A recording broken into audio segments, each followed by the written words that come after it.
Voilà, bonjour à ceux qui nous rejoignent, troisième partie de cette édition, avec Territoire Sénat et l'actualité du Parlement. Saveria, les titres ce matin. Bonjour à tous, c'est le jour J pour la réforme de l'école. Le vote solennel est prévu tout à l'heure dans l'hémicycle. Les sénateurs ont profondément modifié le texte. Ils ont notamment supprimé un des articles phares de la loi Blanquer, la possibilité de fusionner école et collège dans certains territoires. On en parle dans cette édition. Autre temps fort, aujourd'hui l'examen de la taxe GAFA. Ce projet de taxe sur les géants du numérique doit faire de la France un des pays pionniers en la matière. Problème, la commission des finances du Sénat juge le texte risqué juridiquement. Elle a donc limité dans le temps la durée de vie de cette taxe. Je ne peux pas rester spectateur. Déclaration d'Emmanuel Macron ce matin. À 5 jours du scrutin, le chef de l'État monte au front. Il donne une interview dans la presse quotidienne régionale dans laquelle il réaffirme son engagement européen.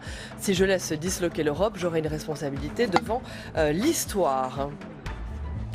Mais tout d'abord, donc, la taxe GAFA à l'épreuve du Sénat. Ce projet de taxe sur les géants du numérique doit faire de la France un des pays pionniers en la matière. Problème, la droite sénatoriale juge le texte risqué juridiquement. Elle a donc limité dans le temps la durée de vie de cette taxe. Les explications d'Adrien Develay. L'initiative du gouvernement ne fait toujours pas l'unanimité. Le Sénat s'apprête à discuter de la taxation des géants du web. Une taxe qui concernerait la publicité en ligne, la revente de données et l'intermédiation. Mais la droite sénatoriale est encore réticente à voter une telle mesure qui pénaliserait aussi, selon elle, les entreprises françaises. Les estimations de Bercy sur la contribution des GAFA à cette nouvelle taxe, ça sera 20%. Donc ça veut dire que 80% de la taxe ne seront pas payés par les GAFA, mais par contre concerneront soit des entreprises françaises, soit des contribuables français à titre personnel. La commission des finances du Sénat craint aussi pour la fragilité juridique du texte. La taxe votée sans le feu vert de l'Union européenne pourrait ensuite être rendue caduque par Bruxelles. Juridiquement, ça ne tient pas la route vis-à-vis du droit européen et qu'on risque d'avoir les désagréments de devoir rembourser les gens qui vont pendant 3-4 ans payer cette taxe. C'est-à-dire on fera reporter sur les gouvernements du futur une somme financière que le gouvernement actuel va éventuellement ponctionner. Partagée, la commission des finances a ajouté un amendement lors de l'étude du texte. Cet amendement, s'il est adopté, limiterait la taxe jusqu'en 2022. Une taxe temporaire donc. C'est aussi ce qu'espère le sénateur de La République En Marche, Julien Bargeton. De toute façon, cette taxe est temporaire parce que l'idée est bien de lancer un signal, notamment à l'Europe, pour dire que la France est prête. Il y a d'autres pays qui y réfléchissent, l'Espagne, la République tchèque notamment. Donc l'idée, c'est bien d'avoir une taxe qui sera temporaire parce qu'ensuite, il faudra passer à une échelle européenne puis mondiale. Une taxe pourtant lucrative. L'État espère 400 millions d'euros de gains pour le reste de l'année 2019, 650 en 2022. Se dirige-t-on vers une commission d'enquête sur le fichage des gilets jaunes à l'hôpital? Alain Milon et Philippe Bas, respectivement président de la commission des affaires sociales du Sénat et le président de la commission des lois, ont écrit à Agnès Buzyn. Ils demandent à la ministre de la Santé de faire la lumière sur l'affaire après les soupçons de fichage des gilets jaunes via le système d'information pour le suivi des victimes.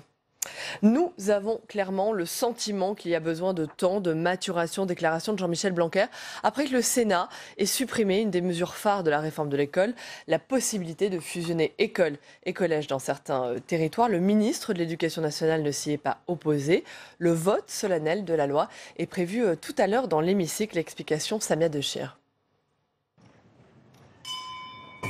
Le Sénat reste opposé à la fusion école primaire et collège.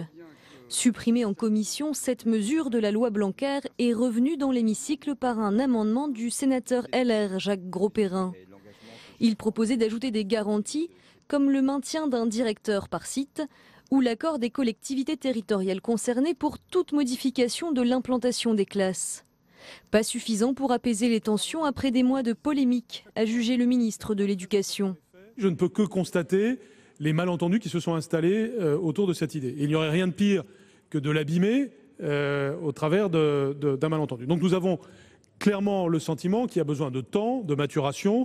Et s'agissant de cet amendement, je dirais à mon tour sagesse. La commission de la culture et de l'éducation a elle aussi émis un avis de sagesse. Cela veut dire qu'elle ne se prononce pas et s'en remet au vote des sénateurs. Et les sénateurs ont été nombreux à s'y opposer. Cela partait d'un texte à l'origine qui était une erreur. pour ne pas dire d'une connerie. Et une connerie, même réécrite, c'est un peu meilleur, mais c'est pas beaucoup mieux. Vous ne vouliez pas de loi Blanquer. Ben écoutez, vous aurez une loi Blanquer 1 et je vous invite rapidement à déposer une loi Blanquer 2. Donc revenez avec un second texte et traitons enfin tous ces sujets, mais après la plus vaste concertation possible. Devant les nombreux appels à voter contre, Jacques Grosperrin a finalement retiré son amendement. La fusion école primaire et collège est donc supprimée du texte par les sénateurs. Pas opposé sur le fond, il réclame d'abord une concertation des acteurs concernés. Voilà. On passe tout de suite au face-à-face. Absolument. Le face-à-face, dans un instant, c'est Françoise Cartron, sénatrice En Marche de Gironde, qui est notre invitée politique. A tout de suite.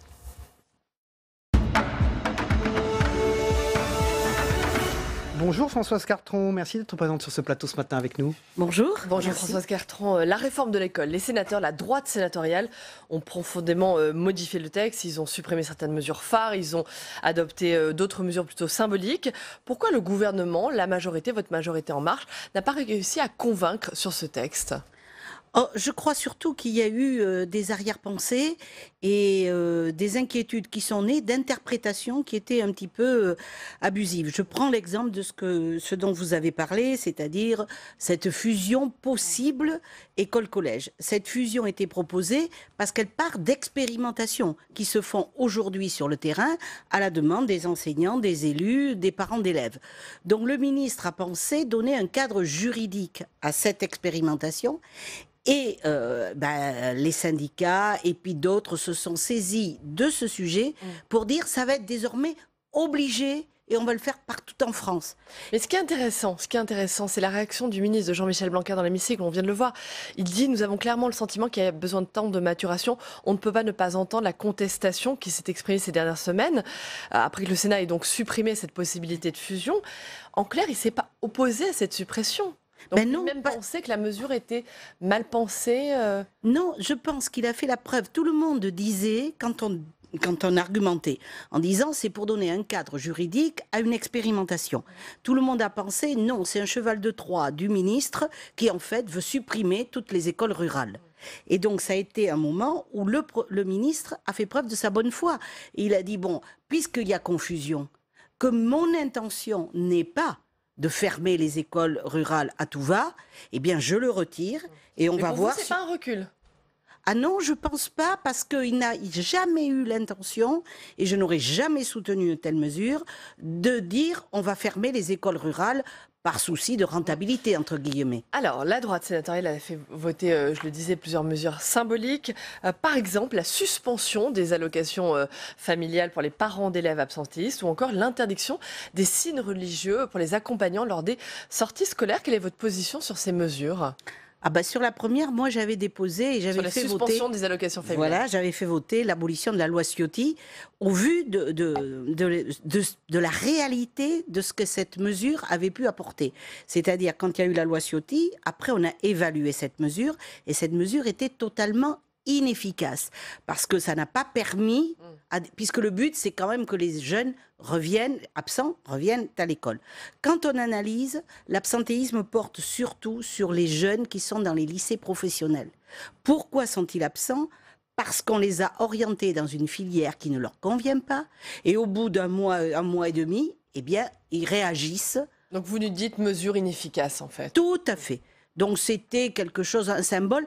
Et imaginez un jeune de 15 ans, ce n'est pas parce qu'on va supprimer une part des allocations familiales à la famille que ça va le motiver pour aller à l'école. Tout le monde le comprend. Françoise Cartron, j'aimerais qu'on en vienne à la question des jardins d'enfants. Et je le précise parce que vous êtes vous-même une ancienne directrice d'école maternelle. Les sénateurs pensent que les jardins d'enfants étaient menacés par ce projet de loi. Ils ont créé une dérogation pour pérenniser ces structures. Là encore, est-ce que c'est un malentendu, une incompréhension ? Alors là, je n'ai pas du tout compris. Parce que les jardins d'enfants, dans la loi, le ministre avait mis que, bien évidemment, c'est la conséquence de l'instruction obligatoire à 3 ans. Donc, les jardins, ça va être dévolu, ce rôle, aux écoles maternelles, qu'elles soient privées ou publiques. Et il y a ces structures de jardins d'enfants, jardins d'éveil, qui, en particulier sur Paris, scolarisent des enfants jusqu'à 5-6 ans. Et là, le ministre a mis dans la loi une pérennisation sur 2 ans, voire 3, pour que ces jardins d'éveil se transforment en école, puisque désormais, c'est de l'instruction qu'il faut dispenser. C'était une mesure qui était faite pour rassurer, qu'au contraire, elle a été encore une fois mal comprise. Alors voilà, c'est-à-dire que je trouve que là, c'est le comble, parce que moi, j'ai fait beaucoup de réunions, et partout, les enseignants, les parents disaient « Ah, on va tuer l'école maternelle avec cette mesure transitoire ». Je disais les transitoires, eh bien les sénateurs, droite et gauche confondus, ont fait mieux, ils l'ont mis pérennisé totalement. Donc là, j'ai pas tout à fait compris. Le temps presse, Françoise Cartron, j'aimerais vous entendre sur le reste de l'actualité, et notamment un autre sujet qui concerne l'éducation également, et qui sont les bugs qu'a connu Parcoursup ces derniers jours. Votre collègue, Pierre Ouzoulias, nous disait hier, ce n'est pas un bug, c'est un surbooking des établissements. Est-ce qu'il faut, selon vous, que Frédérique Vidal, que la ministre de l'Enseignement supérieur, assume ce qu'il s'est passé et disent c'est une erreur? C'est-à-dire que je trouve qu'il faut qu'elle nous explique, oui, clairement, ce qui s'est passé, parce que j'entends le surbooking, qui était la conséquence de l'expérience de l'an passé, où il y avait eu pas assez, parfois, de places ouvertes, vu, vous savez, le désistement au fur et à mesure des vœux, lorsque les étudiants ont leur premier vœu alors qu'ils en ont mis 5 ou 6, il y a un désistement en cascade. Et donc, apparemment, l'an dernier, il y avait eu un manque. Là, ils ont fait, oui, un peu de surbooking, un peu surestimé, d'après ce que je comprends. Un peu, cela concerne, je le rappelle, 7% des lycéens. C'est tout à fait un chiffre important. Non, non, tout à fait. Moi, je comprends l'angoisse des lycéens. Je la comprends d'autant plus que ma petite fille est dans Parcoursup. Donc, je sais bien cette angoisse d'aller tous les jours sur le site. Ça, c'est évident. Ce que je maintiens quand même, c'est que Parcoursup, c'est beaucoup mieux, malgré les défauts, il faut les corriger, que le tirage au sort qui était d'une injustice terrible. Dernière question, il y a 2 mois, le défenseur des droits s'inquiétait d'une certaine opacité autour des algorithmes de Parcoursup. On n'a pas eu de réponse depuis.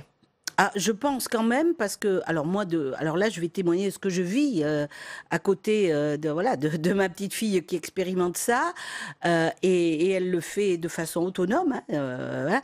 Elle a parfaitement compris, et finalement, je l'ai trouvée se débrouillant dans cette espèce de procédure de façon très autonome. Et je pense que ça, c'est bien par rapport à des jeunes qui vont franchir... Et selon vous, les logiciels, les algorithmes ne sont pas biaisés sur Parcoursup? Ah, moi, je ne pense pas, et je ne peux pas l'imaginer. Je peux pas l'imaginer. Autrement, ça serait à l'encontre de ce que poursuit Parcoursup. Merci beaucoup. Françoise Cartron, vous êtes sénatrice En Marche de la Gironde, La République En Marche de la Gironde. Il y a des élections municipales, bien sûr. Ensuite, il y aura des élections régionales. Le président Alain Rousset se demande s'il va être candidat ou non. Est-ce que c'est un bon président de région, Alain Rousset? Il est socialiste, vous êtes La République En Marche, mais vous le connaissez bien et vous avez été élu avec lui. Alors oui, j'ai été élue avec lui pendant 1 mandat et demi. Vous considérez que c'est un bon président? C'est un excellent président. Socialiste? Socialiste, mais je pense avec une tendance, tout le monde le sait, plutôt en marche. Ce n'est pas un style... C'est-à-dire, dans ses prises de position et dans ses choix, ce n'est pas un socialiste intégriste, c'est quelqu'un de très ouvert. Il a toujours fait des listes très ouvertes. Ensuite, c'est quelqu'un... pourquoi c'est un très bon président? Parce qu'il adhère, il porte la Nouvelle-Aquitaine, mais en lui. Toutes les problématiques de la Nouvelle-Aquitaine, depuis 3 mandats, il les incarne, il fait avancer la Nouvelle-Aquitaine, tout le monde le reconnaît. Je pense que d'ailleurs, il a souvent des scores qui prouvent... Vous allez le soutenir? Ah, tout à fait. S'il est candidat, tout à fait. Il n'y a pas de souci. Françoise Cartron, sénatrice La République En Marche de Gironde. Merci d'avoir été sur ce plateau avec nous ce matin. On passe à l'agenda, ce qui se passe au Sénat. Il faudra suivre à 13h30 une table ronde de la mission d'information sur la gratuité des transports collectifs. Une mission mise en place à l'initiative du groupe communiste. Est-ce une fausse bonne idée ou bien une révolution écologique et sociale des mobilités? Les sénateurs veulent étudier à la fois des exemples de collectivités territoriales qui ont mis en place cette gratuité, mais également les raisons qui ont conduit certaines d'entre elles à y renoncer. À 16h45, ça sera la séance de questions d'actualité au gouvernement à suivre bien sûr en direct et en intégralité sur notre antenne. Et puis enfin, on en a parlé à 17h45, c'est l'examen de la loi qui crée une taxe sur les services numériques, la taxe GAFA, une taxe jugée très risquée sur le plan juridique par le rapporteur de la Commission des finances du Sénat, Albéric de Montgolfier, la droite sénatoriale plutôt réservée donc sur cette taxe GAFA. Voilà, et Dans puis le un reste, voilà. sujet. Et dans le reste de l'actualité, le référendum d'initiative partagée, le fameux RIP, peut-il paralyser les réformes? C'est en tout cas l'inquiétude de l'exécutif qui, après le feu vert du Conseil constitutionnel sur une consultation sur la privatisation d'aéroports de Paris, y voit un outil de blocage des pouvoirs publics. Explication Quentin Calmet. Une étape est passée, mais le plus dur reste à faire. Après le feu vert du Conseil constitutionnel, il reste désormais aux opposants à la privatisation d'aéroports de Paris à rassembler les 4,7 millions de signatures pour provoquer un référendum. Il appartient au Conseil constitutionnel d'organiser la vérification du bon déroulement de cette collecte de signatures. Et le ministère de l'Intérieur agit dans ce cadre-là sous l'autorité du Conseil constitutionnel comme un opérateur. Mais avec cette première utilisation depuis sa création, le référendum d'initiative partagée donne lieu à plusieurs polémiques. La première, sur sa légitimité, car il remet en cause un vote du Parlement. Il y a quelques jours, c'est le Premier ministre qui s'est inquiété de l'utilisation de ce RIP. Ça pose une vraie question sur la place qu'on accorde à la démocratie représentative, car après plus d'une centaine d'heures de débats en commission et en séance à l'Assemblée et au Sénat, après qu'une majorité des représentants du peuple se sont exprimés et ont adopté le texte, une minorité capable de bloquer pendant au moins 9 mois et peut-être un peu plus l'application d'un texte voté. Une opposition entre démocratie parlementaire et participative que la Constitution voulait éviter. L'article 11 dispose en effet que ce type de référendum, je cite, ne peut avoir pour objet l'abrogation d'une disposition législative promulguée depuis moins d'1 an. Un détail contourné par l'opposition au projet qui a déposé cette demande de référendum avant le vote final du Parlement. Une analyse à laquelle a répondu Laurent Fabius, actuel président du Conseil constitutionnel. Selon lui, le texte a bien été respecté, même si les parlementaires ont exploité une faille dans la Constitution. Voilà, on poursuit l'observation de l'actualité parlementaire ainsi que son éclairage. On passe à l'œil 2 tout de suite.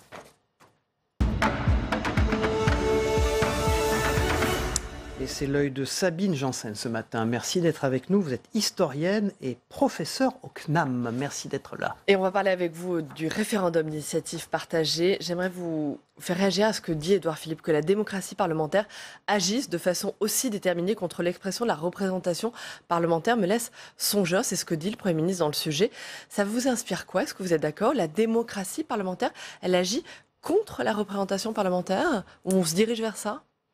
Alors, il faut espérer que non. C'est ce que ne voulaient pas les constituants, ni même les membres de la commission Balladur, qui avaient pensé à ce RIP. Simplement, c'est vrai que là, on va se trouver quand même dans une sorte de tension entre les deux, entre la démocratie délibérative et la démocratie représentative.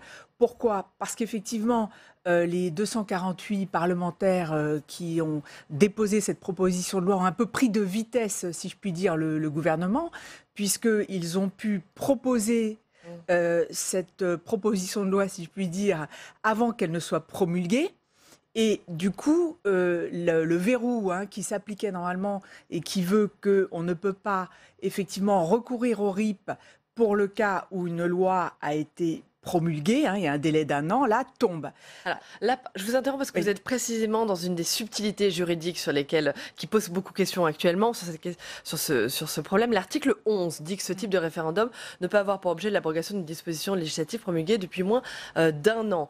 Est-ce que, à votre sens, dans cette affaire, l'article 11 a été contourné, j'allais dire dévoyé? Alors, pour moi, c'est pas dans ce sens-là. Pour moi, c'est dans la façon dont la proposition de loi est libellée, si vous voulez. Elle postule que le ADP revêt un caractère de service à Aéroport de Paris, revêt un caractère de service public national. Mais le problème, c'est que ça relève plutôt des constituants, justement de la Constitution, c'est du domaine constitutionnel et pas du domaine de la loi. Et j'avoue que je suis quand même très perplexe par les 2 décisions du Conseil constitutionnel qui nous dit d'abord, eh bien oui, il n'y a pas d'erreur, effectivement, le RIP peut s'appliquer, parce que ADP peut être considéré effectivement comme un service public national, et puis 8 jours après, il nous dit, il valide la loi Pacte et il nous dit, eh bien non, finalement ADP ne revêt pas les caractères d'un service public national. Donc là, pour moi, c'est plutôt là. Alors effectivement, le problème, quel est-il? Il est dans les délais. Vous savez que le diable se niche dans les détails, là c'est dans les délais. Parce qu'on va avoir parallèlement 2 procédures qui vont courir. Jeudi, le président de la République devrait promulguer donc la loi Pacte, donc la privatisation. Voilà, la fameuse mesure, la privatisation de l'aéroport de Paris. Mais ça ne va pas se faire tout de suite, parce qu'il y a tous les actes préparatoires, tout ça va prendre du temps. Et parallèlement, le RIP va commencer à courir. À partir du mois de juin, on va commencer à recueillir les signatures. Donc, il y aura, si vous voulez, on ne sait pas d'ailleurs exactement quand s'achèvera véritablement le RIP et quand, normalement c'est 9 mois. Donc pour l'instant, en clair, on est dans une zone d'incertitude. On est dans le brouillard. Il y a tout de même la question de la légitimité démocratique. Est-ce que ça remet en cause clairement un vote du Parlement ? Ça pourrait, oui. Si on poursuit le raisonnement, oui, effectivement, parce qu'on risque de se retrouver. Imaginons que la privatisation se fasse. Imaginons que le RIP aboutisse et que le référendum demande... On devra revenir en arrière. Voilà, la nationalisation. On va détricoter ce que la représentation nationale aura tricoté, ce qui pose quand même un problème. Pour terminer, dernière question, est-ce qu'on peut s'attendre à une avalanche d'actions similaires qui, au final, bloquerait l'action réformatrice d'un gouvernement ? Alors, une avalanche, peut-être pas, parce que justement, le Constituant avait prévu un peu pour cet article 11, ceinture et bretelles pour ce RIP. Vous avez vu que c'est quand même assez compliqué à mettre en œuvre. D'ailleurs, il y a une certaine hypocrisie, parce que ça a été quand même conçu pour que justement, ça ne soit pas facile. C'est compliqué, néanmoins, il y a eu un accord transpartisan sur cette question. Voilà, exactement. Et il peut y en avoir d'autres. Et là, je crois qu'il faut un peu sortir de ce cas particulier et replacer ça dans le cadre de la révision constitutionnelle qui devrait se faire et essayer justement de penser une complémentarité entre la délibération, la participation et la représentation. À votre sens, ce que vous nous dites, c'est qu'il faut modifier le RIP actuel ?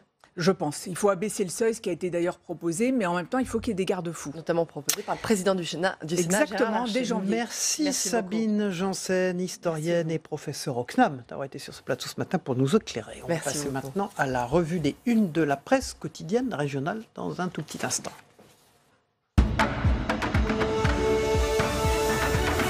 Évidemment, à la une de la presse quotidienne régionale ce matin, c'est Emmanuel Macron, une interview exceptionnelle à la PQR, comme on dit, avec toutes ces déclarations reprises, et c'est le Dauphiné libéré qui démarre. Je ne peux pas rester spectateur. Déclaration d'Emmanuel Macron ce matin, à 5 jours du scrutin des Européennes. Le chef de l'État monte au front. Il donne une interview dans plusieurs titres de la presse régionale, interview dans laquelle il réaffirme son engagement européen. Si je laisse disloquer l'Europe, j'aurai une responsabilité devant l'histoire. Le chef de l'État qui assume être un acteur de la campagne et met en garde contre l'abstention. Le président dénonce une connivence entre les nationalistes et des intérêts étrangers, évoquant notamment l'influence de Steve Bannon, l'ancien conseiller de Donald Trump, et les financements russes de partis extrêmes. À la une de l'Est républicain, c'est Emmanuel Macron en chef de campagne ce matin. Dans cet entretien à la presse régionale, le chef de l'État estime qu'il n'a pas d'autre choix que de s'impliquer dans la campagne. Je ne peux pas être un spectateur, mais un acteur de cette élection européenne qui est la plus importante depuis 1979, parce que l'Union est face à un risque existentiel. Le chef de l'État estime avoir une responsabilité devant l'histoire. Surtout, il constate que toutes les autres listes en font un référendum contre le président et le gouvernement. Il ne s'agirait pas que je sois le seul à ne pas pouvoir prendre la parole, se défend le chef de l'État, accusé par l'opposition de sortir de son rôle sur la politique française. Emmanuel Macron déclare n'avoir absolument pas l'intention de changer, de remplacer son Premier ministre, quel que soit le résultat des élections. J'ai toute confiance en Édouard Philippe, le chef de l'État, qui est interrogé par 9 journalistes des grands groupes de la presse régionale, qui comprend une 50aine de titres, 2 absents notables, La Voix du Nord et le Télégramme, qui ont refusé cette interview pour des raisons d'équilibre politique, mais également car l'Élysée souhaitait relire l'entretien avant la publication. La Voix du Nord, justement, dont il est question, elle se penche ce matin sur un autre titre de l'actualité, ce sont les 80 km/h. 80 km/h, marche arrière, c'est au président des conseils départementaux que va revenir la charge d'établir la vitesse maximale. Ils vont devoir aussi en assumer les conséquences. Édouard Philippe ne voit aucun inconvénient à laisser au président des conseils départementaux la capacité de déroger aux 80 km/h sur les routes secondaires, comme le prévoit un amendement porté par le groupe En Marche à l'Assemblée nationale. À lire dans La Voix du Nord, des élus partagés. Le Nord est clairement pour repasser à 90 km/h dès que la loi le permettra. Dans le Pas-de-Calais, les élus sont plus prudents. Autre sujet dans l'actualité, Vincent Lambert, avec les dernières nouvelles d'Alsace et la reprise des soins ordonnés par le tribunal. La Cour d'appel de Paris a tranché. Les soins doivent reprendre pour Vincent Lambert. Ils doivent reprendre jusqu'à ce qu'un comité de l'ONU se prononce sur le fond du dossier. Jean Paillot, l'avocat des parents de Vincent Lambert, À l'annonce de l'addition, a même évoqué une remontada. C'est une très grande victoire, a déclaré de son côté la mère de Vincent Lambert, François, son neveu, favorable lui à l'arrêt des traitements de son oncle en état végétatif depuis plus de 10 ans. A lui dénoncé la reprise des traitements, y voyant du sadisme pur. Tout de suite, la météo des territoires de Gilles Mourou, puis le Zap Matin de Christophe Combarieux, avec ce qui s'est passé également dans les autres matinales d'infos chez nos confrères. Au revoir Savéria, merci. Très bonne journée, à demain. Et nous, on se retrouve juste après la météo et le Zap Matin. À tout de suite. La météo vous est présentée par l'Assemblée des départements de France.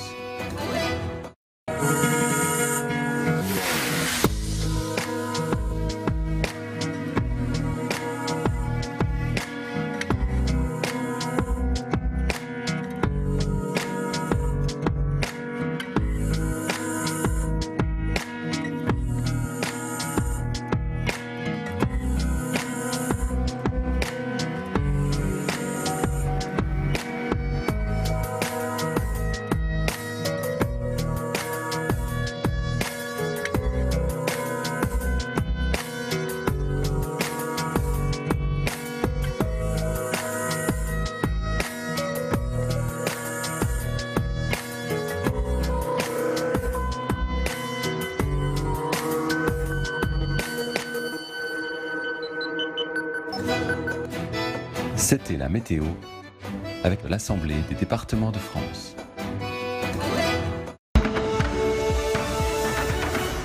Le diable se niche dans les détails. J'ai entendu la proposition de Madame Loiseau. Elle a même dit « Je veux que Europe rime avec social ». Elle n'a pas de bol, ça rime pas. Il n'y a pas un défi qu'on peut relever seul.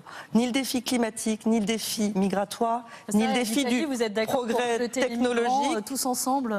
Nous allons installer des permanences européennes où nous pourrons le faire en France, où nos électeurs viendront débattre, voter tout ce qu'on nous demandera de voter à l'Assemblée européenne, et c'est eux qui décideront. Nous ne déciderons jamais. Et il peut y avoir que deux forces, celle de M. Bellamy, le PPE qui est ici, et qui gouverne depuis 15 ans, qui préside la Commission européenne, ou les sociodémocrates. Vous gouvernez ensemble. Mais non, vous savez très bien. Vous savez très bien. Vous savez, c'est toujours pareil avec des gens d'extrême droite. On fait le bouc émissaire. L'extrême droite, elle est d'accord avec vous, elle défend l'euro maintenant. En tout cas, vous êtes suffisamment extrémiste. Elle défend l'euro avec vous, Vous êtes suffisamment extrémiste pour ne pas être capable d'écouter un raisonnement. On en fait partie, mais le PPE ne pilote pas à lui tout seul la construction européenne. Le principal pilotage, il est assuré par les États européens et même la Commission. Est-ce que je peux me permettre de vous répondre? Avec plaisir. La Commission. Vous pouvez rester calme, tout va bien se passer, monsieur. Je suis très calme et je me contente. C'est un calme habituel sur les plateaux de télévision. Mais qu'est-ce que vous allez leur dire quand on n'aura pas fait les investissements nécessaires pour nous adapter au réchauffement climatique? Excusez-nous, on voulait avoir des comptes équilibrés? Mais c'est un non-sens. Qu'est-ce que je vais dire, moi, à mes enfants quand on leur aura dit « Écoutez, on n'a pas fait les investissements en matière de lutte contre les inégalités, pardon, parce qu'il fallait tenir les 3%. » Vous avez été au pouvoir. C'est pour ça qu'on se bat. Non, je n'ai pas été au pouvoir, monsieur Dupont-Aignan. Les socialistes n'ont pas été au pouvoir en France. Non, mais je n'ai pas été au pouvoir. Ils n'ont pas été au pouvoir dans la Commission européenne, contrairement à ce qui est raconté ici tout le temps. Mais vous avez promis ça à chaque élection européenne. Il y a eu une majorité. Ça n'a jamais marché. Les gens ont voté conservateur. Et ça ne vous a pas échappé. Alors, messieurs... Pardon. Poursuivez. On ne sait pas ce qui se passe. Vous êtes gêné. Oui, je suis gênée par les gens qui parlent derrière. Alors, allez-y. Alors, s'il vous plaît, on respecte ceux qui parlent et on ne les perturbe pas. On voit bien aujourd'hui, Emmanuel Macron se pose un peu comme c'est moi ou le chaos. Mais en réalité, on a lui et le chaos. Ce qu'a créé l'Union européenne ces dernières années, c'est de la compétition du tous contre tous, en matière sociale avec le statut de travailleur détaché ou en matière fiscale avec les paradis fiscaux européens. Nous disons qu'il faut qu'il y ait un grand débat national sur ces questions, parce que personne, et je crois que Madame Laguille l'a dit elle-même, personne ne clique sur...